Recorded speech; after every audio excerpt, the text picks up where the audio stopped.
16 December Dhaka শহরে দেশবাসী দেখেছে ভারতীয় সেনাবাহিনীকে বিজয়ের বেশে।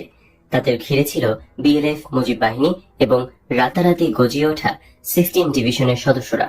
কারণ সত্যিকারের মুক্তিবাহিনীর সদস্যদের ঢাকা কিংবা দেশের বড় বড় শহরগুলোতে ঢুকতে দেওয়া হয়নি নিষেধাজ্ঞা জারি করে। ভারতীয় বাহিনীর প্রাধান্য জাহির করার জন্যই এই আদেশ জারি করা হয়েছিল। প্রকৃত মুক্তি ফৌজের যোদ্ধারা ঢাকা এবং অন্যান্য শহরগুলোতে আসার অনুমতি পান 16 ডিসেম্বরের অনেক পরে। এই ধরনের চক্রান্তের ফলে বিশাল ভারতীয় বাহিনীর আগমনে বাধাগ্রস্ত হয়ে শুকিয়ে গেল মুক্তিযুদ্ধের নিজস্ব ধারা। কালো ছায়ার আধারে ঢাকা পড়ে গেল মুক্তিযোদ্ধাদের বীরত্ব, আত্মত্যাগ। হারিয়ে গেল অনেক রক্তের বিনিময়ে অর্জিত তাদের জয়গাথা। আচমকা হোঁচট খেয়ে মুখ থুবড়ে পড়ল মুক্তিযুদ্ধের চেতনা। জাতীয় মুক্তির স্বপ্ন হয়ে উঠল সুদূর পরাহত। ভারতীয় বাহিনীর প্রত্যক্ষ হস্তক্ষেপে জাতি স্বাধীনতার সঠিক মূল্য অনুধাবন করার সুযোগ থেকেও বঞ্চিত হলো। এজন্যই আজ অব্দি ক্ষমতা বলয়ে যারা অবস্থান করছেন সেই সমস্ত বুদ্ধিজীবী, সামরিক বেসামরিক আমলা এবং রাজনীতিবিদদের মধ্যে অতি কম দামে স্বাধীনতা এবং জাতীয় স্বার্থ বিকিয়ে দেবার ন্যাক্কারজনক প্রতিযোগিতা দেখা যাচ্ছে। কিন্তু মুক্তিযুদ্ধকে যদি তার নিজস্ব ধারায় বয়ে যেতে দেওয়া হতো, তবে দখলদার বাহিনীর পাশবিক নৃশংসতার শিকার হতে হতো আরো অনেককেই। রক্তাহুতি দিতে হতো প্রতিটি পরিবারকে। এভাবে অর্জিত স্বাধীনতা আমাদের প্রত্যেকের কাছেই হয়ে উঠত এক অমূল্য ধন। এক সাগর রক্তের বিনিময়ে কষ্টার্জিত সেই পবিত্র স্বাধীনতাকে যে কোনো ষড়যন্ত্র অঙ্কুরে নস্যাৎ করে দিয়ে পরীক্ষিত মুক্তিযোদ্ধা এবং ত্যাগী সচেতন জনতা। দুর্ভাগ্য, তৎকালীন দুর্বল রাজনৈতিক নেতৃত্বের চরম বিশ্বাসঘাতকতায় খাতহীন বলিষ্ঠ জাতীয় চরিত্র গঠন করার ন্যূনতম সময় এবং সুযোগ থেকে বঞ্চিত হলাম আমরা। 1970 সালে পাকিস্তানের সংবিধানের অধীনে জেনারেল ইয়াহিয়া সরকারের আওতায় পাকিস্তানের অখণ্ডতা বজিয়ে রাখার ওয়াদা করে নির্বাচন করেন শেখ মুজিব এবং তার দল আওয়ামী লীগ। নির্বাচনের সংখ্যাগরিষ্ঠতা লাভ করে আওয়ামী লীগ। পাকিস্তানের কেন্দ্রীয় সরকার প্রধান হওয়ার জন্য জনগণ তাকে সেই নির্বাচনে ভোট দিয়েছিল। কিন্তু রাজনৈতিক আলোচনায় ব্যর্থ হয়ে যাওয়ার পর জনাব জুলফিকার আলী ভুট্টোর যোগসাজশে 25 মার্চ রাতে পাকিস্তানের সামরিক জান্তা বাঙালির উপর সেচ সন্ত্রাস চালিয়ে অস্ত্রের জোরে রাজনৈতিক সমস্যার সমাধান করার সিদ্ধান্ত গ্রহণ করে। ফলে 1970 সালে নির্বাচন হয়ে পড়ে অর্থহীন। বাংলাদেশের আপামর জনগণ পাকিস্তানি আচমকা হামলা ও সেচ সন্ত্রাসের বিরোধিতায় এবং দেশকে স্বাধীন করার জন্য স্বতঃস্ফূর্তভাবে মুক্তির সংগ্রামে ঝাঁপিয়ে পড়ে। এভাবে 1970 সালে নির্বাচন তার গ্রহণযোগ্যতা হারায়। বাংলাদেশের সংগ্রামী জনতা যখন মরণপণ করে প্রতিরোধ সংগ্রামে ঝাঁপিয়ে পড়েছিল, তখন শেখ মুজিবুর রহমান বন্দী হয়ে চলে যান পশ্চিম পাকিস্তানে। আওয়ামী নেতৃবৃন্দ ছত্রভঙ্গ হয়ে পালিয়ে গিয়ে প্রাণ বাঁচান। সশস্ত্র সংগ্রামের কোনো পূর্ব প্রস্তুতি ছিল না বলে তাদের দিশেহারা হয়ে পালিয়ে যেতে হয়। এরপর 9 মাসের রক্তক্ষয়ী সংগ্রামের ফলে 16 ডিসেম্বর 1971 সালে বাংলাদেশ স্বাধীন রাষ্ট্র হিসেবে প্রতিষ্ঠিত হয়। এই বিজয়ের পেছনে রয়েছে সমগ্র জাতির অবদান। সেক্ষেত্রে এই জাতির সংগ্রামের নেতৃত্বে একমাত্র দাবিদার হয়ে কোন যৌক্তিকতায় আওয়ামী লীগ স্বাধীন বাংলাদেশের রাষ্ট্রীয় ক্ষমতা দলীয়ভাবে কবজা করে নিলেও তার জবাব অবশ্যই খুঁজে বের করতে হবে দেশপ্রেমিক ঐতিহাসিকদের ভবিষ্যৎ প্রজন্মের জন্য। 1972 সালের অক্টোবর মাসে লন্ডনে জনাব এ কে খন্দকার ও মাইদুল হাসানের মধ্যে প্রায় 4 ঘন্টায় দীর্ঘ আলাপ হয়। স্বাধীনতা যুদ্ধের ইতিহাসে মুক্তিযুদ্ধ ও ভারত সম্পর্কের মূল্যায়নের জন্যই সে আলোচনার সারাংশ এখানে লিপিবদ্ধ করার প্রয়োজনীয়তা অনুভব করছি।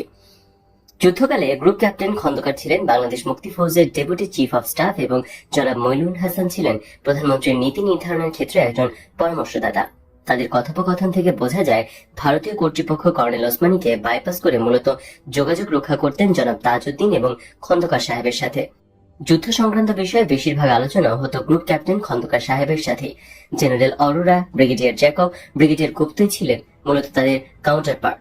জনগণের স্বতঃস্ফূর্ত উদ্যোগে বীর বাঙালি মুক্তিযোদ্ধারা যে স্বাধীনতা সংগ্রাম শুরু করেন তার যথার্থ মূল্য ভারত কখনোই দিতে চায়নি। এই নিয়ে মুক্তি ফৌজের কমান্ডারদের সাথে ভারতীয় কর্তৃপক্ষের দ্বন্দ্ব শুরু হয় প্রথম থেকেই। মুক্তিযোদ্ধাদের পরিচালনার জন্য মুজিবনগরে কর্নেল ওসমানীর নেতৃত্বে একটি হেডকোয়ার্টার স্থাপন করা হলেও জনাব ওসমানের কার্যক্ষমতা ছিল সীমিত। জুলাই মাস অব্দি মুক্তিযোদ্ধা কমান্ডাররা হেডকোয়ার্টার্সের কাছ থেকে তেমন কোনো সাহায্যই পাননি সংগ্রাম পরিচালনা করার জন্য। বিভিন্ন সেক্টরের কমান্ডাররা সম্পূর্ণভাবে নিজেদের উদ্যোগে মুক্তিযুদ্ধ চালিয়ে যাচ্ছিলেন। এ প্রসঙ্গে এভিএম খন্দকার বলেন, আমি যখন কলকাতায় গিয়ে পৌঁছালাম তখন দেখলাম হেডকোয়ার্টার্সের সাথে সেক্টর কিংবা সাব সেক্টর কমান্ডারদের মধ্যে কোনো যোগাযোগ নেই এবং এই পর্যায়ে ভারত আমাদের সংগ্রামে তেমন কোনো সাহায্যই দেয়নি। আমাদের মুক্তিযুদ্ধ সম্পর্কে স্পষ্ট ধারণা লাভ করাও তাদের পক্ষে সম্ভব হয়নি। ফলে কোনো সঠিক নীতিও গড়ে তুলতে পারেনি তারা। তবে তারা তখন চাচ্ছিল স্বাধীনতা যুদ্ধের ইস্যুটা জিয়ে থাক। ভারতীয় নীতি নির্ধারকরা চাচ্ছিলেন স্বাধীনতা যুদ্ধের ধারাবাহিকতা এবং গতি প্রকৃতি থেকে বাংলাদেশের স্বাধীনতা সংগ্রাম ও সংগ্রামীদের বুঝে নিয়ে তারা তাদের নীতি চূড়ান্ত করবেন। চূড়ান্ত নীতি নির্ধারণ করার সময় পর্যন্ত সমস্ত বিষয়টাকে তাদের নিয়ন্ত্রণে রাখতে তৎপর হয়ে উঠেছিলেন তারা। ভারতীয় কর্তৃপক্ষ এবং সেনাবাহিনীর এই ধরনের মানসিকতার ফলে ভারতীয় সেনাবাহিনী এবং মুক্তিবাহিনীর মধ্যে বৈরীভাব এবং রেষারেষি পরবর্তীকালে ক্রমান্বয়ে বৃদ্ধি পেয়েছে এবং স্বাধীনতার পর মুক্তিযোদ্ধাদের নিয়ে গড়ে ওঠা বাংলাদেশ সেনাবাহিনীর মধ্যে যে ভারত বিরোধী মনোভাব দেখা যায় সেটা মুক্তিযুদ্ধের সময় থেকে ক্রিস্টালাইজ করা হয়। এ প্রসঙ্গে জনাব খন্দকার আরো বলেন, মুক্তিফৌজ এবং ভারতীয় বাহিনীর মধ্যে বিরোধ মুক্তিযুদ্ধের প্রথম লগ্ন থেকেই দানা বেঁধে উঠেছিল বিভিন্ন কারণে। ওই সেন্টিমেন্ট, আবেগ, অনুভূতি বিভিন্ন ঘটনার মধ্যে দিয়ে, বিভিন্ন ডিসঅ্যাপয়েন্টমেন্টের মধ্যে দিয়ে ক্রমশ আরো বেড়েছে। মুক্তিযুদ্ধে ভারতীয় সাহায্য এবং সহযোগিতার ব্যাখ্যা দিতে গিয়ে গ্রুপ ক্যাপ্টেন খন্দকার বলেছেন, মে, জুন, জুলাই, আগস্ট পর্যন্ত ভারতের ইনভলভমেন্ট ছিল অতি সামান্য, যা ছিল মোটামুটি ভাবে তা মুক্তিবাহিনীর জন্য কিছু যৎসামান্য হালকা অস্ত্রশস্ত্র, গোলাবারুদ সরবরাহ, কিছু লজিস্টিক সাপোর্টের বেশি কিছুই নয়। মুক্তিফৌজ কমান্ডারদের মূলত শত্রুপক্ষের কাছ থেকে ছিনিয়ে নেওয়া অস্ত্র এবং যুদ্ধ সম্ভারের উপর নির্ভর করে চালিয়ে যেতে হচ্ছিল স্বাধীনতা সংগ্রাম। মুক্তিফৌজ কমান্ডারদের জুলাই মাসের কনফারেন্সের কথা আগেই বলা হয়েছে। সেখানে সিদ্ধান্ত গ্রহণ করা হয় 2 লক্ষ মুক্তিযোদ্ধাকে ট্রেনিং দিয়ে গেরিলা হিসেবে বাংলাদেশের ভেতরে পাঠানো হবে। এই প্রসঙ্গে গ্রুপ ক্যাপ্টেন খন্দকারের বক্তব্য প্রণিধানযোগ্য। তিনি বলেন, সেক্টর কমান্ডারদের মিটিং এর পর একদিন জেনারেল অরোরা এলেন। মিটিং হলো কর্নেল ওসমানের সাথে। সেই মিটিং এ আমি উপস্থিত ছিলাম। মিটিং এ আলোচনার মূল বিষয় ছিল মুক্তিযোদ্ধাদের গেরিলা ট্রেনিং নিয়ে। কতজনকে ট্রেনিং দেওয়া হবে, কোথায় ট্রেনিং দেওয়া হবে, কিভাবে ট্রেনিং দেওয়া হবে, কি করে রিক্রুটমেন্ট করা হবে, কতদিন ট্রেনিং দেওয়া হবে ইত্যাদি বিষয় নিয়ে। জেনারেল অরোরা প্রস্তাব দিলেন 5000 গেরিলা ট্রেনিং এর ব্যবস্থা করলেই হবে। শুনে কর্নেল ওসমান এবং আমি দুজনেই অবাক হয়ে গেলাম। আমি বলেই ফেললাম, এত অল্প সংখ্যক গেরিল দিয়ে কি হবে? জবাবে জেনারেল অরোরা বললেন, this are the people who will go inside, bleed the enemy and all those things. Colonel Osmani general অরোরাকে দৃঢ়ভাবে জানিয়ে দিলেন তার 2 লক্ষ মুক্তিযোদ্ধা দরকার। সেক্টর কমান্ডারদের সদ্য সমাপ্ত কনফারেন্সে সেটাই সিদ্ধান্ত হয়েছে। যাই হোক, ট্রেনিং শুরু হলো। ট্রেনিং শেষ করে গেরিলারা ফিরে আসলো, কিন্তু তারপর একটা বিরাট সমস্যা দেখা দিল। এই সমস্যার জন্য পুরোপুরি দায়ী ভারত সরকার। ট্রেনিং এর পর ভারতীয় আর্মি সম্পূর্ণভাবে তাদের নিজেদের অধীনে রাখার সিদ্ধান্ত গ্রহণ করলো। এতে ভীষণ বিরূপ প্রতিক্রিয়া হলো। ট্রেনিং প্রাপ্ত গেরিলাদের বিভিন্ন সেক্টর থেকে রিক্রুট করা হয়েছিল। ট্রেনিং এর পর তারা নিজ নিজ সেক্টরে ফিরে গিয়ে তাদের প্রিয় সেক্টর কমান্ডারদের অধীনে যুদ্ধ করবে, এটাই ছিল তাদের আশা। ভারতীয় সেনা কমান্ডারদের অধীনে যুদ্ধ করতে তারা রাজি হলো না।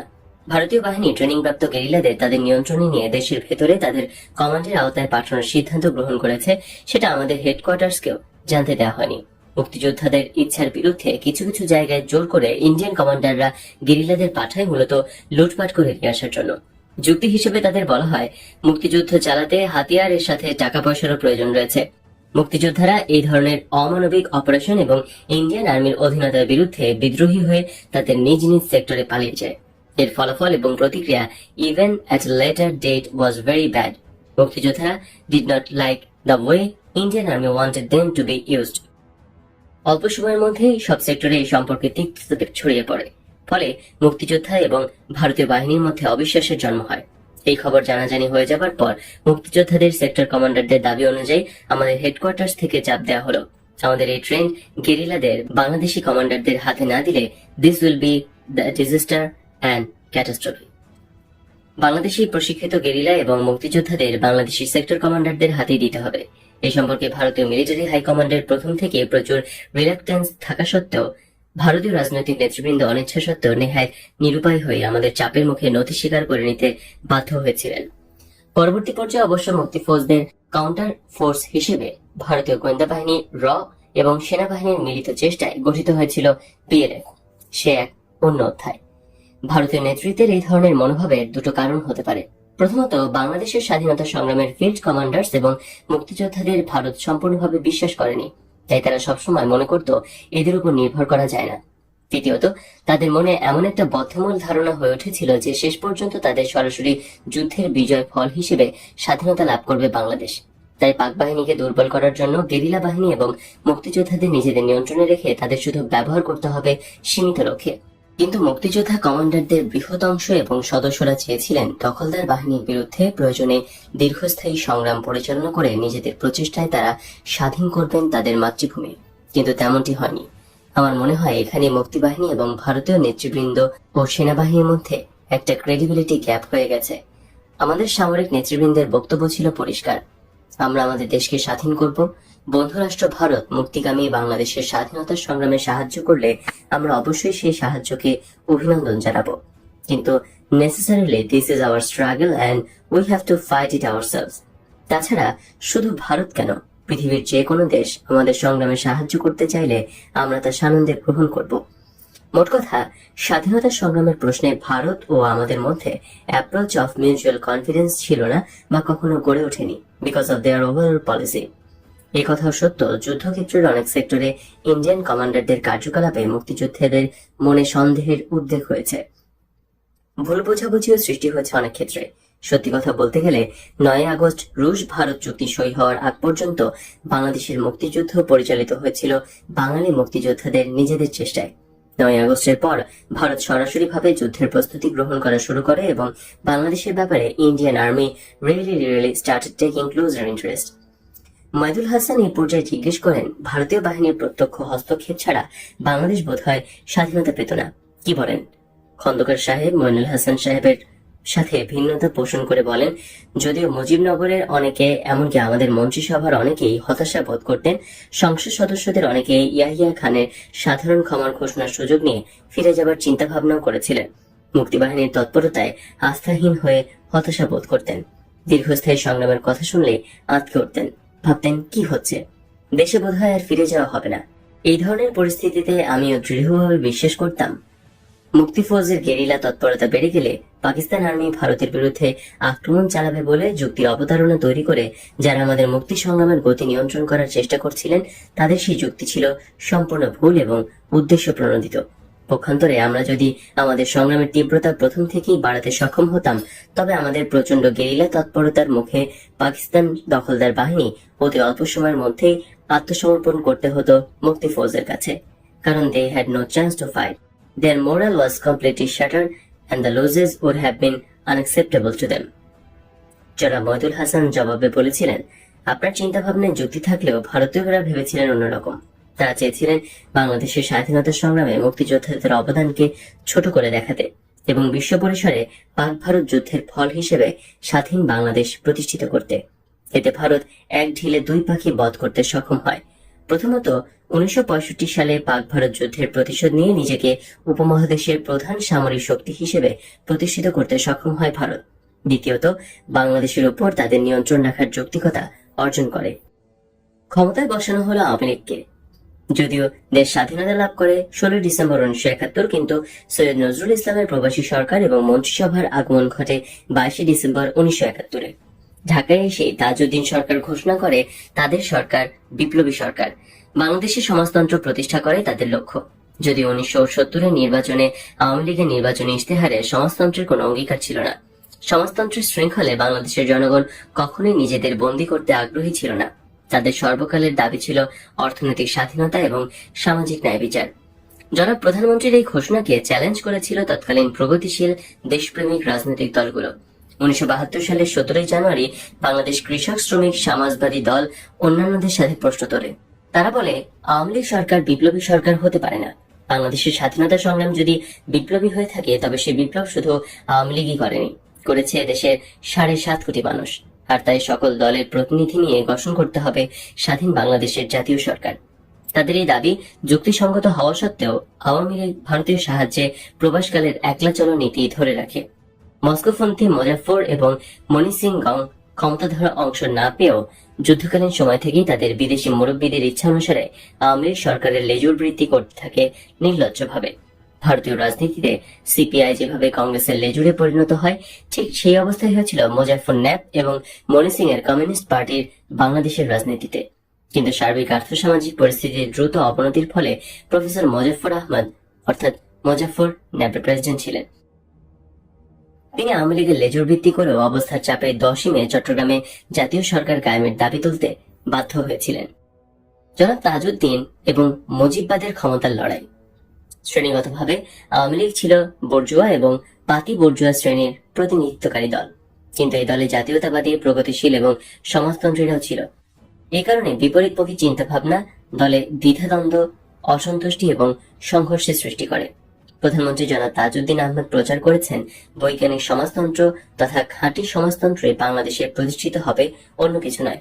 তারা এসব বক্তব্য এবং প্রচারণাকে কেন্দ্র করে ইতিমধ্যে আওয়ামী লীগের অভ্যন্তরে ক্ষমতার অন্তর্দ্বন্দ্বগুলো ক্রমান্বয়ে উন্মোচিত করতে থাকে। ক্রমবর্ধমান সমস্যার মোকাবেলার জন্য 1972 সালের 10 মে চট্টগ্রামে এক জনসভায় আওয়ামী লীগের লেজুর দল ন্যাপের সভাপতি জনাব মোজাফফর আহমদ সর্বদলীয় সরকার গঠনের আহ্বান জানাতে বাধ্য হন।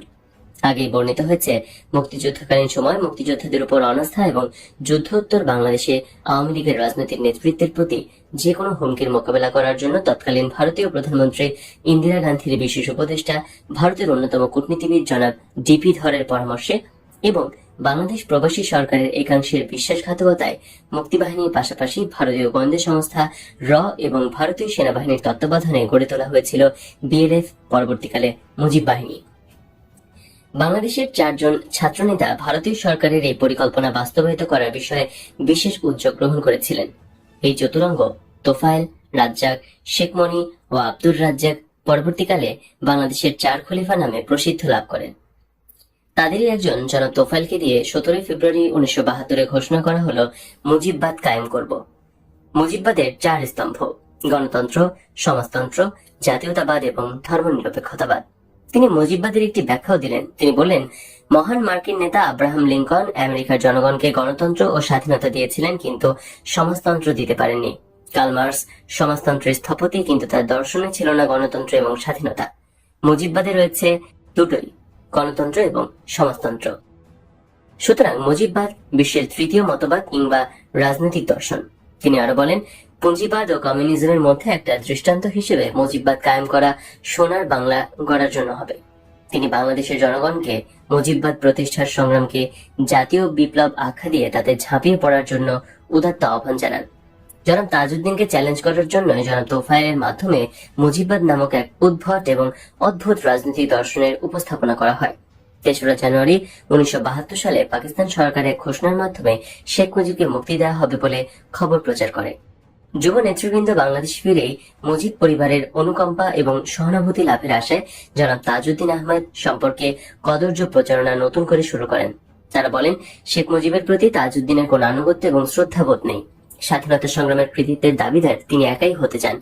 তারা আরো বলেন, শেখ মুজিব স্বাধীনতার ঘোষক, সেটাও জনাব তাজউদ্দিন স্বীকার করেন না।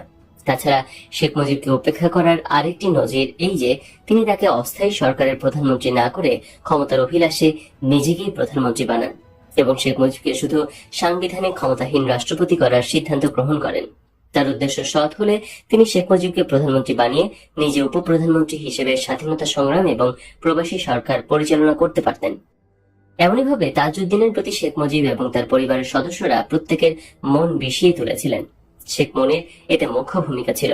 শেখ মুজিব বাংলাদেশে ফেরার পর উল্লেখিত নেতৃবৃন্দ শেখ ফজলুল হক মনির নেতৃত্বে তাজউদ্দিনের বিরুদ্ধে আরো সক্রিয় হয়ে ওঠেন। শেখ মুজিব যেহেতু স্বাধীনতা সংগ্রামকালের 9 মাস নির্বাসিত ছিলেন পাকিস্তানের কারাগারে, সেই অনুপস্থিতির পূর্ণ সুযোগ গ্রহণ করেছিলেন তারা। তার সামনে কেঁদে মেঝেতে লুটিয়ে পড়ার নাটক করে এদের অনেকেই বলেছিলেন, আপনার ভাবমূর্তি ও নেতৃত্ব রক্ষা করার যথাসাধ্য চেষ্টা করে তাজউদ্দিনের বিরাট ভাজন হয়েছে আমরা। তিনি ফাঁসি কাষ্ঠে ঝুলাবার হুমকি পর্যন্ত দিয়েছিলেন। শেখ কামালকে জীবনের ঝুঁকি নিয়ে যুদ্ধক্ষেত্রে পাঠাবার হুকুম দিয়েছিলেন তিনি। শুধু আমাদের বিরোধিতাই সেটা সম্ভব হয়নি। আমরা জোর করে তাকে মুজিবনগর হেডকোয়ার্টার্সে কর্নেল ওসমানের এডিসি হিসেবে রেখেছিলাম। এরকম আরো অনেক কিছু বলে তার কান ভারী করতে সক্ষম হয়েছিলেন কোচক্রী ক্ষমতালিপ্স যুব নেতৃবৃন্দ। শেখ মুজিব তাদের কথার সত্যতা যাচাই করার সুযোগ পেলেন না, কেননা তার পরিবারের সদস্যগণ আরো রূঢ় ভাষায় তাজউদ্দিনের বিরুদ্ধে তাদের মনের খেদ প্রকাশ করেন শেখ মুজিবের কাছে। এর ফলে দেশে ফেরার মাত্র একদিন পরে 11 জানুয়ারি 1972 শেখ মুজিব তার দীর্ঘদিনের পরীক্ষিত সহকর্মী জনাব তাজউদ্দিনকে অপসারণ করে স্বয়ং প্রধানমন্ত্রী হয়ে বসলেন। জনাব তাজউদ্দিন মন্ত্রিপরিষদ থেকে বাদ না দিলেও তাকে সব ব্যাপারে সম্পূর্ণ উপেক্ষা করে চলতে লাগলেন শেখ মুজিব। প্রশাসনিক ব্যাপারে আবার তিনি যুব নেতৃবৃন্দের উপর সম্পূর্ণভাবে নির্ভরশীল হয়ে পড়লেন। ফলে যুব নেতৃবৃন্দ জাতীয় পরিসরে সর্বময় ক্ষমতা প্রদর্শনের সুযোগ পেয়ে গেলেন।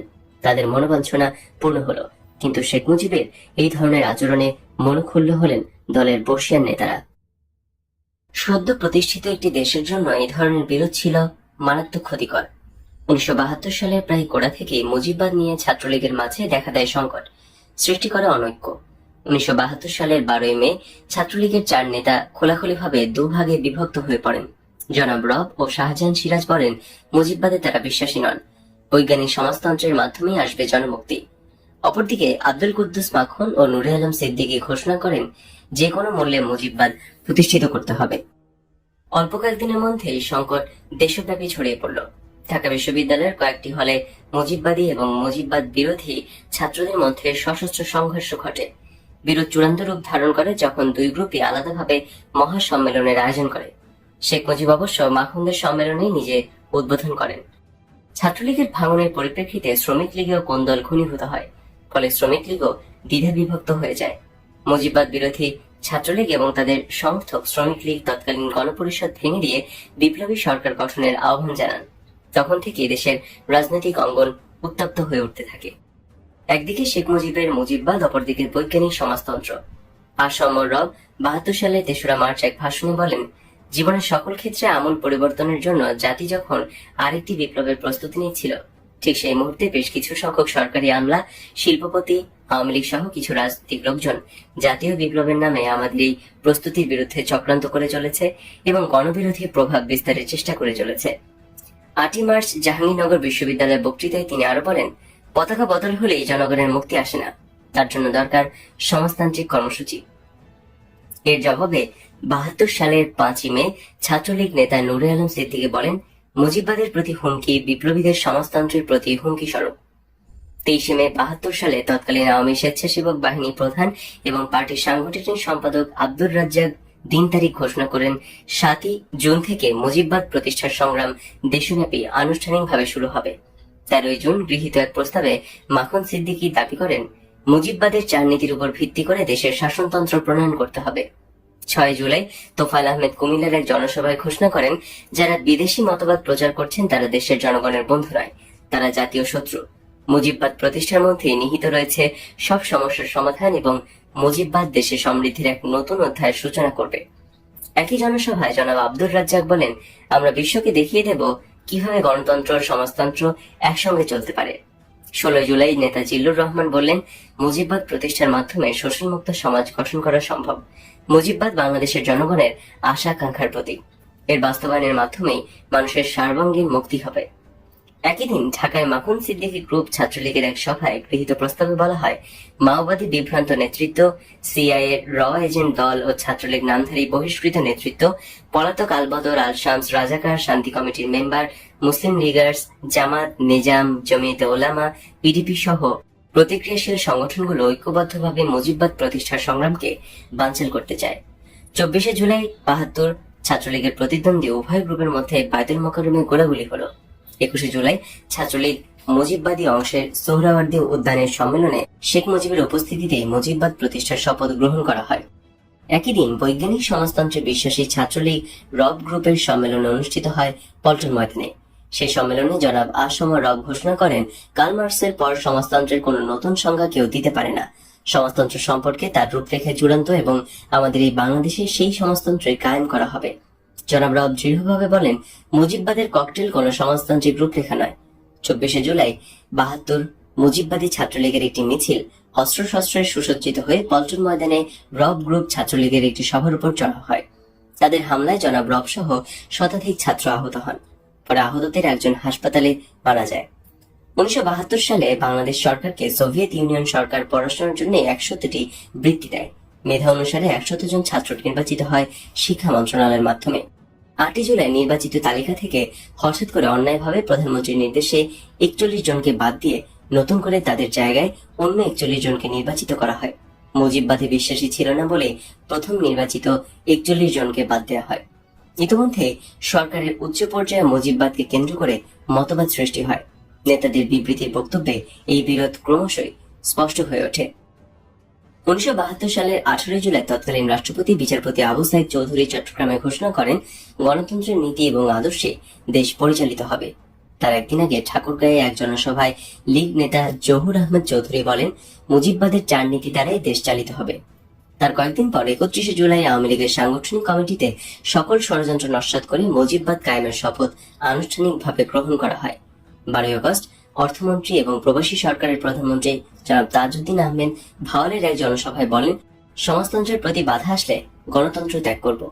২০ আগস্ট আওয়ামী লীগের নেতা আব্দুর রাজ্জাক বলেন, বৈজ্ঞানিক সমাজতন্ত্র ধার করা আদর্শ এবং মাওবাদী চক্রান্ত। রাষ্ট্রের প্রেসিডেন্ট বলেন গণতন্ত্র কায়েম হবে, মন্ত্রী বলেন সমাজতন্ত্রের জন্য প্রয়োজনীয় গণতন্ত্র ত্যাগ করব। শীর্ষ নেতা শেখ মুজিব বলেন দুটোকে মিলিয়ে মুজিববাদ কায়েম করা হবে। এভাবেই দেশে সৃষ্টি করা হলো আদর্শগত বিভ্রান্তকর এক চরম অবস্থা। আর এই বিভ্রান্তির ফলে শুধুমাত্র ক্ষমতাসীন দল আওয়ামী লীগই নয়, সমস্ত জাতিই হলো দ্বিধা বিভক্ত। পাকিস্তান এখন নেই, কিন্তু শত্রুর প্রয়োজন। শত্রু হলো জনগণ। জনগণ পরিণত হয় শত্রুতে। বাংলাদেশ স্বাধীন হওয়ায় অস্থানীয়দের স্থলে বাংলাদেশি বুর্জোয়াদের শাসন প্রতিষ্ঠিত হলো। তারা নিজেদের স্বার্থের সাথে দেখা শুরু করলেন, ঠিক যেভাবে পাকিস্তানিরা দেখত তাদের আপন স্বার্থ। পাকিস্তান শেষ হয়ে গেছে তা যাক, কিন্তু শত্রু তো থাকতে হবে। শত্রু এখন কে? শত্রু এখন জনগণ। জনসাধারণের পক্ষের শক্তিকে উৎখাত করার তৎপরতা চালানো হলো সরাসরি ভাবে। তেমনি চলল তাদেরকে নিজের লেজুরে পরিণত করার চক্রান্ত। জনগণ যুদ্ধ করছে, যুদ্ধ করে দেশকে স্বাধীন করেছে। তারা তাদের রাজনৈতিক অধিকার এবং নিজেদের বাঁচার অধিকার প্রতিষ্ঠা করতে চাইবে। তাই তাদেরকে শুধু ধোঁকা দেবার জন্যই সমাজতন্ত্রকে আওয়ামী লীগ সরকার আনুষ্ঠানিকভাবে রাষ্ট্রীয় নীতি হিসেবে গ্রহণ করে নিয়েছিল নিজেদের স্বার্থে। বাংলাদেশ নামে একটি জাতীয় রাষ্ট্র প্রতিষ্ঠিত হলো, কিন্তু শাসক বুর্জোয়াদের মধ্যে জাতীয় চেতনার উন্মেষ ঘটল না। তাদের চরিত্রে রয়ে গেল মদসুদ্দি ধামা ধরার প্রবণতা। আমেরিকা আমাদের স্বাধীনতা যুদ্ধের বিরোধিতা করেছিল। কোন অবস্থাতেই ভবিষ্যতে মার্কিন সাহায্য বাংলাদেশ গ্রহণ করবে না, এই সাহসী সরকারি ঘোষণা মুজিবনগরে পাওয়া গিয়েছিল। কিন্তু শেখ মুজিব ঢাকায় ফিরে তার প্রথম সাংবাদিক সম্মেলনে বলতে বাধ্য হলেন যে তিনি মার্কিন সাহায্য গ্রহণ করবেন। যুদ্ধের সময় ভারত বিরোধী ছিলেন যেসব বিত্তবানেরা, তাদের বেশিরভাগই ভারত প্রেমিক হয়ে দাঁড়ালেন রাতারাতি। প্রতিযোগিতার দৌড় শুরু হলো ভারতীয় মারওয়ারি ব্যবসায়ী গোষ্ঠীর সাথে সম্পর্ক স্থাপন করে অল্প সময়ে চোরা কারবারের মাধ্যমে আঙ্গুল ফুলে কলাগাছ হবার। যে আওয়ামী লীগ চিরকাল ছিল মার্কিন ঘেঁষা, আমেরিকার প্রশ্নে যেখানে সোহরাওয়ার্দী এবং শেখ মুজিব মজলুম জননেতা মাওলানা ভাসানীর থেকে পৃথক হয়ে গিয়েছিলেন, ঐতিহাসিক কাকমারি সম্মেলনে সেই আওয়ামী লীগের এতটুকু কষ্ট হলো না সোভিয়েত ইউনিয়নের অনুরাগী হয়ে পড়ে ভারতের সাথে চুক্তির দস্তখত লিখে দিতে। মূল কথা, মুরব্বী চাই।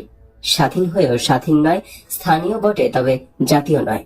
প্রকৃতির আওয়ামী লীগ সমাজতন্ত্রের নীতি গ্রহণ করেছিল জাতীয় অর্থনীতিকে তাদের দলীয় নিয়ন্ত্রণে নেবার জন্যই। রাষ্ট্রীয়করণের মাধ্যমে পাকিস্তানি বণিক সম্প্রদায় এবং শিল্পপতিদের পরিত্যক্ত ব্যবসা কেন্দ্র এবং শিল্প প্রতিষ্ঠানগুলোতে তাদের পার্টির সদস্য ও সহযোগীদের পরিচালনার দায়িত্ব নিযুক্ত করা হয়। ব্যবসা বাণিজ্যের লাইসেন্স পারমিটও দেওয়া হয় অব্যবসায়ী অনভিজ্ঞ পার্টি ও টাউটদের। অর্থনীতিতে নিজেদের নিয়ন্ত্রণে রাখার জন্য দলীয় সদস্যদের নব্য পুঁজিবাদী করার সুযোগ দেওয়া হলো সেই আদিম পদ্ধতিতে। এভাবে ৭১-এর আগের অধ্যায়ে পাকিস্তানিরা লুটপাট করেছে বাংলাদেশকে। দেশ স্বাধীন হওয়ার পর সমাজতন্ত্রের ধূম্রজাল সৃষ্টি করে শুরু হলো বাঙালি নব্য পুঁজিতে লুণ্ঠন। গরিব দেশবাসী আরো গরিব হলো। জাতীয় অর্থনৈতিক মেরুদণ্ড গেল ভেঙে। রুশ ভারতের চাপে সমাজতন্ত্রকে রাষ্ট্রীয় অর্থনীতি হিসেবে গ্রহণ করে সমাজতন্ত্রের অসারতাই প্রমাণ করেছিল আওয়ামী লীগ।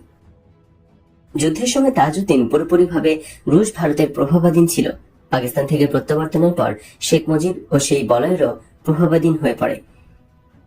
যুদ্ধ শেষ হওয়ার পরপরই দেশে ফিরে এসে শেখ মুজিব বাংলাদেশকে পূর্বের সুইজারল্যান্ড বানাবার ঘোষণা দিয়ে মূলত ভারতের একটি করদ রাজ্যে পরিণত করলেন সদ্যমুক্ত বাংলাদেশকে।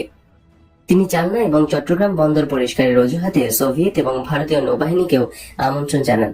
সোভিয়েত ও ভারতীয় নৌবাহিনী বন্দর এবং সমুদ্র সীমার বিশাল অংশ তাদের দখলে নিয়ে নেয় এবং ওই অঞ্চল অন্যদের, এমনকি বাংলাদেশ প্রতিরক্ষা বাহিনীর সদস্যদের জন্য নিষিদ্ধ এলাকা বলে ঘোষণা দেয়।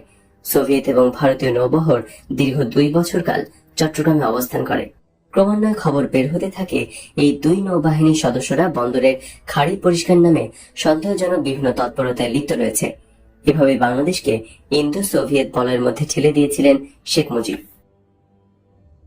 বিরোধী পক্ষের প্রতি হুঁশিয়ারি উচ্চারণ করে গর্বের সাথে শেখ মুজিব বললেন, রাষ্ট্রবিরোধী দুষ্কৃতকারীদের হুঁশিয়ার করে দিচ্ছি, প্রয়োজনে আমি লাল ঘোড়া দাবড়াইয়া দিব। সরকার এবং সরকারি দলের প্রভাবশালী নেতাদের ব্যক্তিগত বিভিন্ন বাহিনীগুলোর প্রতি ছিল তার এই ইঙ্গিত। ১৯৭২ সালের মাঝামাঝি সময় থেকে বিরোধী রাজনৈতিক দলসমূহের উপর বর্বর নির্যাতন শুরু হয়। এই নির্যাতনে শুধু রাষ্ট্রীয় প্রশাসন যন্ত্রের বিভিন্ন বাহিনী অংশগ্রহণ করেনি, তাতে অংশ নেয় আওয়ামী লীগ সমর্থিত বিভিন্ন লাঠিয়াল ও বেআইনি সশস্ত্র পেটোয়া বাহিনী। রাজনৈতিক নির্যাতন এবং হয়রানির অভিযোগ তোলেন ন্যাশনাল আওয়ামী পার্টির চেয়ারম্যান মাওলানা আব্দুল হামিদ খান ভাসানী, কাজী জাফর আহমেদ, ছাত্রলীগের রব সিরাজুরব। তারা আওয়ামী সরকারের জুলুমের বিরুদ্ধে ঐক্যবদ্ধভাবে রুখে দাঁড়াবার জন্য জনগণের কাছে আবেদন জানান। তারা বিবৃতি সমাবেশের মাধ্যমে বলেন, বাংলাদেশের রাজনীতিতে ক্ষমতা কুক্ষিগত করার এবং সংগ্রামী ছাত্র জনতার প্রতিরোধ শক্তিকে শেষ করে দেওয়ার জন্য মাত্র 9 মাস আগে নির্যাতন এবং পুলিশ ও সেনাবাহিনীর বেপরোয়া গুলি চালানোর বিরুদ্ধে প্রতিবাদ মুখর হয়ে উঠতেন যারা, ক্ষমতায় আসীন হয়ে গত মাসে প্রায় ডজন খানেক জায়গায় ছাত্র ও জনতার সমাবেশে ও মিছিলে গুলি চালিয়েছেন তারা। শুধু তাই নয়, ক্ষমতাসীন দল দখলদার বাহিনীর দালালের সহায়তায় প্রশাসন যন্ত্রকে প্রভাবিত করে ছাত্র, বিরোধী দলীয় কর্মী ও প্রকৃত মুক্তিযোদ্ধাদের বিরুদ্ধে মিথ্যা মামলা দায়ের করে তাদের গ্রেফতার করেছেন। রাজনৈতিক নেতারা রাজধানী থেকে সরাসরি ক্ষমতার দাপট দেখিয়ে তাদের প্রতিদ্বন্দ্বী রাজনৈতিক প্রতিপক্ষের কর্মী, ছাত্র, যুবকদের শায়েস্তা করার জন্য গ্রেফতারি পরোয়ানা জারি করে তাদের অযথা হয়রানি করেছেন। 9 সেপ্টেম্বর 1972 সালে স্বেচ্ছাসেবক বাহিনীর প্রধান আব্দুর রাজ্জাক বলেন, বাংলাদেশের প্রতিটি বাড়ির দোরগোড়ায় মুজিববাদের বাণী পৌঁছে দেওয়ার জন্য আওয়ামী স্বেচ্ছাসেবক বাহিনী সর্বাত্মক প্রচেষ্টা চালাবে। আঞ্চলিক, জেলা এবং মহকুমা পর্যায়ের নেতাদের সিদ্ধান্ত অনুযায়ী এই বাহিনীর প্রশিক্ষণ এবং কর্মকাণ্ডের সমন্বয় সাধন করা হবে। প্রতিটি ইউনিয়নে স্বেচ্ছাসেবক বাহিনীর সদস্যদের বাঁশের লাঠির মাধ্যমে জঙ্গি প্রশিক্ষণের ব্যবস্থা করা হবে। এরপর ট্রেনিং শুরু হয়। ইতিমধ্যে আওয়ামী লীগের নেতা জনাব আব্দুল মান্নান 1 লক্ষ লোকের এক সমাবেশের আয়োজন করেন 1 মে 1972 এবং সমাবেশে তিনি ঘোষণা দেন, আগামী 9 জুন থেকে তার অনুসারীরা জাতীয় শত্রুদের বিরুদ্ধে অভিযান শুরু করবে। তিনি সরকারের কাছে দাবি জানান যাতে করে তার বাহিনীর সদস্যদের অ্যারেস্ট, সার্চ, ইন্টারোগেশন এবং শাস্তি দেবার ক্ষমতা দেওয়া হয়। এভাবেই মুজিব ভক্তরা সবাই আইনকে নিজেদের হাতে নেওয়ার জন্য মরিয়া হয়ে ওঠেন। এক সভায় স্বয়ং শেখ মুজিবুর রহমান অতি দম্ভের সাথে তার সমালোচকদের উদ্দেশ্যে বলেন, আমি আমার লাল ঘোড়া দাপড়াইয়ে দেব। ইঙ্গিতটি ছিল আওয়ামী লীগের বেসরকারি বাহিনীগুলোর প্রতি। শ্রমিক লীগের নেতার ওই অভিযান শুরু হওয়ার 7 দিনের মাথায় খুলনায় পুলিশ এবং লাল বাহিনীর সদস্যদের মধ্যে সংঘর্ষ হয়। দেশের অন্যান্য অঞ্চলেও ওই ধরনের সংঘর্ষের খবর পাওয়া যায়। সার্বিক আইন শৃঙ্খলা পরিস্থিতির আরও অবনতি ঘটে। ওই সমস্ত ক্ষমতাসীন দলের নেতাদের বাহিনীর হাতে নাজেহাল হতে থাকে সাধারণ নিরীহ মানুষ। অবস্থার এতই অবনতি ঘটে যে আওয়ামী লীগের বি টিম হিসেবে পরিচিত মোজাফফর ন্যাপও ওই ধরনের ঔদত্ত বন্ধ করার জন্য সংবাদপত্রে বিবৃতি প্রদান করতে বাধ্য হয়। জনাব মোজাফফর আহমেদ এক বিবৃতিতে বলেন, স্বেচ্ছাসেবক এবং একটি রাজনৈতিক দলের অন্যান্য বাহিনীর সদস্যরা অন্যায়ভাবে নির্যাতন চালিয়ে যাচ্ছে। সংগঠনের দায়রার বাইরে গিয়ে ক্ষমতাসীন দলের ছাত্র এবং শ্রমিক সংগঠনগুলো ওই ধরনের বর্বরতা করে চলছে অবিরাম। তারা ইচ্ছা অনুযায়ী কারফিউ জারি করে স্থানীয় প্রশাসনকে অবজ্ঞা করে লোকজনকে ধরে তথাকথিত আদালতে তাদের বিচারের নামে অমানসিক জুলুম করছে। প্রশাসন এবং পুলিশ রহস্যজনকভাবে ওই ধরনের কার্যকলাপের ব্যাপারে নীরব দর্শকের ভূমিকা গ্রহণ করে নিশ্চুপ হয়ে রয়েছে। তিনি জনগণের প্রতি আবেদন জানান যাতে করে ঐক্যবদ্ধভাবে তারা ওই সমস্ত অন্যায় ও অসহনীয় নির্যাতনের বিরুদ্ধে প্রতিবাদ গড়ে তোলেন। মেজর জলিল ছিলেন একজন সাহসী মুক্তিযোদ্ধা। ভারতীয় বাহিনীর লুটপাটে তিনি বাধা দিয়েছিলেন। মেজর জলিল বীরুত্তম বন্দী হলেন। পাকিস্তান আর্মি সারেন্ডারের পর ভারতীয় বাহিনী বাংলাদেশ থেকে হাতিয়ার, গোলাবারুদ, যুদ্ধ সরঞ্জাম, কলকারখানার মেশিনপত্র সবকিছু লুট করে ভারতে পাচার করতে থাকে। মেজর জলিল এই সমস্ত লুটপাটের বিরোধিতা করেন। তার সাহসিকতা অন্যান্য সেক্টরের মুক্তিযোদ্ধাদেরও মিত্রবাহিনী লুটপাটে বাধা প্রদানে উৎসাহিত করে তোলে। 1972 সালের ফেব্রুয়ারি মাসে তার ওই ধরনের কর্মকাণ্ডের জন্য সরকার তাকে বন্দী করে। ষড়যন্ত্রের জাল ফেলে তাকে গ্রেপ্তার করা হয়েছিল। সমগ্র জাতি সরকারের ওই ধরনের আচরণের বিরুদ্ধে বিক্ষোভে ফেটে পড়ে। 11 মার্চ বরিশালে মুক্তিযোদ্ধা ও জনগণের এক বিশাল সমাবেশে তাকে অবিলম্বে মুক্তি দেবার জোর দাবি উত্থাপন করা হয়।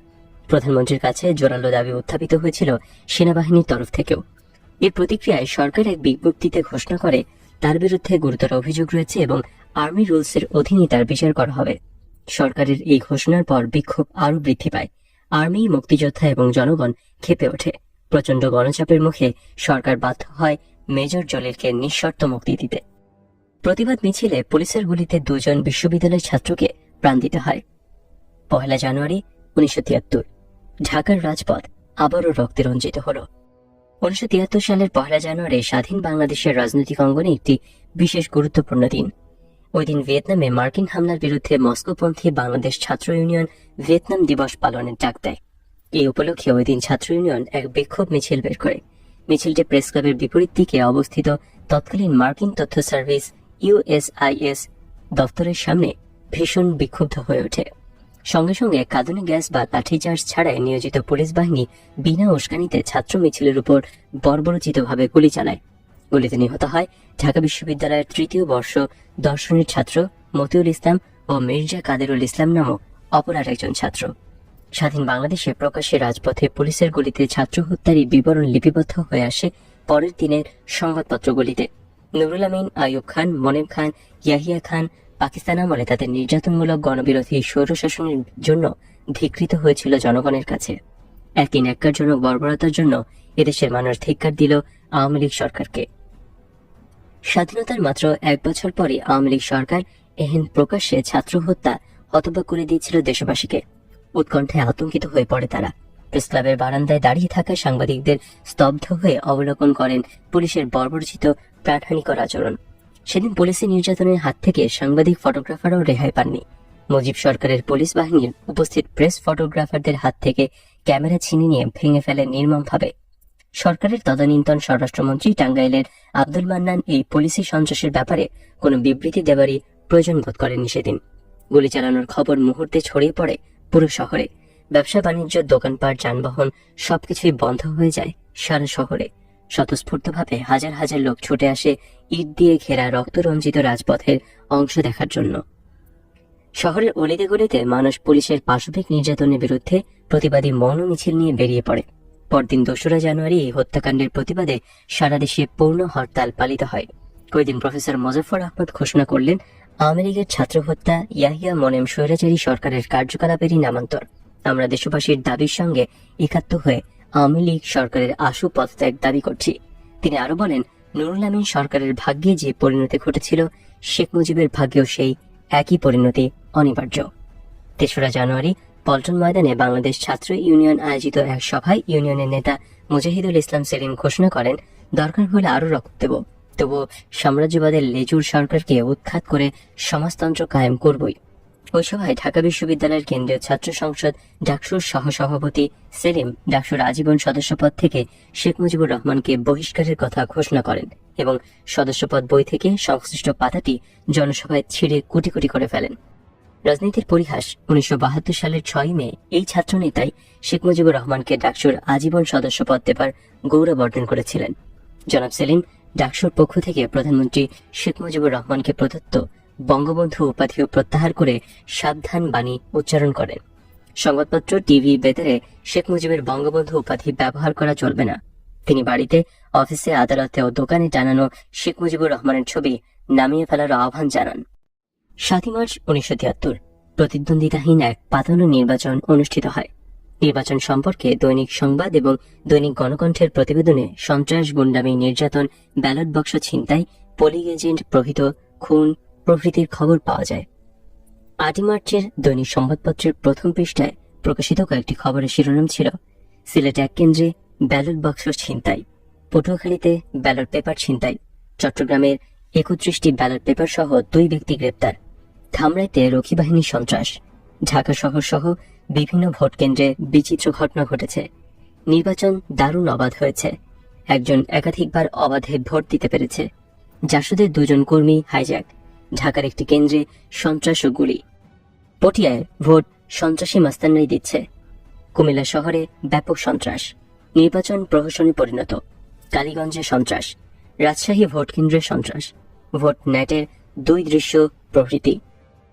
9 মার্চ ন্যাপের সভাপতি অধ্যাপক মোজাফফর আহমেদ এবং সাধারণ সম্পাদক পঙ্কজ ভট্টাচার্য এক যুক্ত বিবৃতিতে বলেন, কমপক্ষে 70টি আসনে ন্যাপ এবং অন্যান্য বিরোধী রাজনৈতিক দলের প্রার্থীদের সুনিশ্চিত বিজয়কে শাসক দল ক্ষমতার চরম অপব্যবহার, ভুয়া ভোট, পোলিং বুথ দখল, পোলিং এজেন্ট অপহরণ, বিদেশি সাহায্য সংস্থা, জাতিসংঘ, সরকারি গাড়ি ও রেড ক্রসের গাড়ির অপব্যবহার প্রভৃতি চরম অগণতান্ত্রিক কার্যকলাপের মাধ্যমে উক্ত নির্বাচন ক্ষেত্রসমূহকে নির্বাচন প্রহসনে পরিণত করেছে এবং বিরোধী দলের প্রার্থীদের জোরপূর্বক পরাজিত করেছে। 9 মার্চ জাতীয় সমাজতান্ত্রিক দলের এক সাংবাদিক সম্মেলনে জাসদ সভাপতি অবসরপ্রাপ্ত মেজর জলিল বলেন, প্রধানমন্ত্রী শেখ মুজিব যেভাবে নির্বাচনের সময় প্রচলিত কোনো ন্যায় নীতির তোয়াক্কা না করে সমস্ত গণতান্ত্রিক রীতিনীতি বিসর্জন দিয়ে বাংলাদেশে একদলীয় শাসন প্রতিষ্ঠায় মরিয়া হয়ে উঠেছেন, এতে আমি তাকে জাতির পিতা বলতে ঘৃণাবোধ করি। তিনি আরো বলেন, নির্বাচনের দিন গণভবনে নির্বাচনী কন্ট্রোল রুম স্থাপিত হয়েছিল এবং স্বয়ং প্রধানমন্ত্রী নির্বাচনের ফলাফল নিয়ন্ত্রণ করেছেন।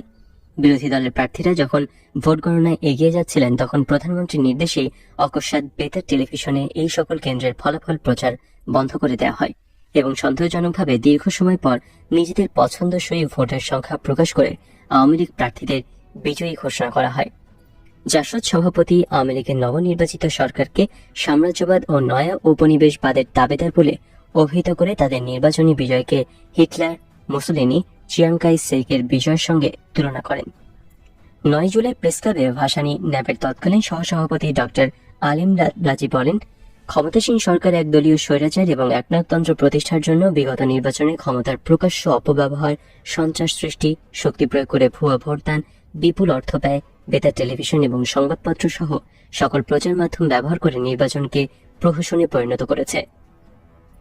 বিরোধী দলগুলো যাতে জনগণের কাছে তাদের বক্তব্য প্রকাশ করতে না পারে সেজন্য ক্ষমতাসীন দল তাদের নিজস্ব রক্ষী বাহিনী, লাল বাহিনী, নীল বাহিনীর হাতে বিপুল অস্ত্র দিয়ে গ্রামে গ্রামে পাঠিয়ে সন্ত্রাস সৃষ্টির মাধ্যমে জনগণকে ভোটদানে বিরতই শুধু করেনি, হয়রানির এক নজিরবিহীন দৃষ্টান্ত স্থাপন করেছে। তিনি সকল প্রচার মাধ্যম সরকারি দলের দলীয় স্বার্থ যথেচ্ছা ব্যবহারের উল্লেখ করে প্রচার মাধ্যমকে এক ব্যাবিলনীয় ক্যাপটিভ প্রেস বলে অভিহিত করেন। জানুয়ারিতে প্রকাশ্যে রাজপথে 2 জন ছাত্রনেতা হত্যার কথা উল্লেখ করে ডক্টর রাজি বলেন, ওই ঘটনাকে কেন্দ্র করে ক্ষমতাসীন মুজিব সরকার যেভাবে সন্ত্রাস সৃষ্টি করেছিল 200 বছরের ইতিহাসে তার নজির নেই। তিনি হুঁশিয়ারি উচ্চারণ করে বলেন, বাংলাদেশে সংসদীয় গণতন্ত্রের ভবিষ্যৎ অন্ধকার। নীল নকশায় আওতায় সুপরিকল্পিত উপায়ে জনগণের সকল মৌলিক অধিকার এবং গণতন্ত্র ছিনিয়ে নেবার উক্ত প্রচেষ্টা পরবর্তী পর্যায়ে ক্রমান্বয়ে সত্য হয়ে ওঠে। একতরফা পাতানো খেলার নির্বাচনে 300 আসনের মধ্যে 291টিতে আওয়ামী লীগকে বিজয়ী ঘোষণা করা হয়। চট্টগ্রামের একটি কেন্দ্র থেকে প্রথমে ন্যাপের মোশতাক আহমেদ চৌধুরীকে বিজয়ী ঘোষণা করা হলেও পরে তাকে পরাজিত ঘোষণা করা হয়। সবকয়টি বিরোধী দল এই ঘটনার প্রতিবাদ করে। মোশতাক আহমেদ চৌধুরী এই নির্বাচনের বৈধতা চ্যালেঞ্জ করে একটি রিট আবেদন করেন। সম্পূর্ণ আইন বিভাগ তখন পুরোপুরিভাবে দলীয় স্বার্থের অনুগত বিধায় মোশতাক চৌধুরীর রিটের পরিপ্রেক্ষিতে কোনো সুবিচার পাওয়া সম্ভব হয়নি। 10 মার্চ এক সাংবাদিক সম্মেলনে জাতীয় লীগের প্রবীণ নেতা জনাব আতাউর রহমান খান নির্বাচন প্রচার অভিযানের সময় নির্বাচনের দিন এবং ফলাফল ঘোষণার পর তা নির্বাচনী এলাকা ধামরাইতে সংগঠিত আওয়ামী লীগ, ছাত্রলীগ, যুবলীগ নেতাকর্মী এবং রক্ষী বাহিনীর সার্বিক সন্ত্রাসকে দুঃস্বপ্নের কালো রাত্রি বলে আখ্যায়িত করেন।